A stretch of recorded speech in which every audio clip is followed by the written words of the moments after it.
Halo teman-teman semuanya, berjumpa lagi bersama saya dan kali ini kita akan belajar lebih mendalam mengenai konflik. Materi mengenai definisi konflik, bentuk-bentuk konflik, silakan dilihat di link di atas ini ya.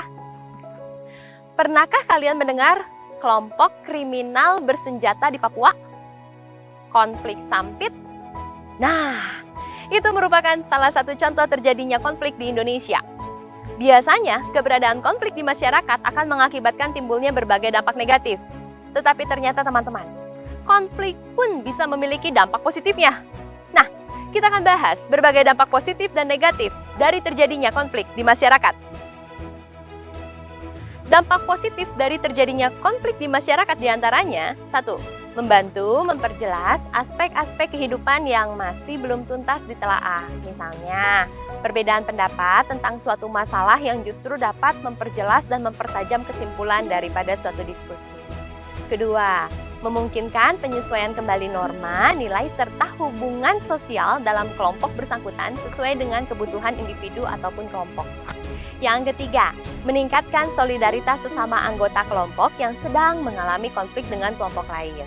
Teman-teman, biasanya kelompok-kelompok yang sepaham akan bergabung dan membentuk solidaritas kelompok. Yang keempat, sebagai jalan untuk mengurangi ketergantungan antar individu dan kelompok. Kelima, membantu menghidupkan kembali norma-norma lama dan menciptakan norma-norma baru yang sesuai dengan perkembangan yang ada di masyarakat. Keenam, sebagai sarana untuk mencapai keseimbangan antara kekuatan-kekuatan yang ada di dalam suatu masyarakat. Dan yang ketujuh, memunculkan sebuah kompromi baru antara pihak-pihak yang berkonflik. Dampak negatif dari terjadinya konflik diantaranya, 1.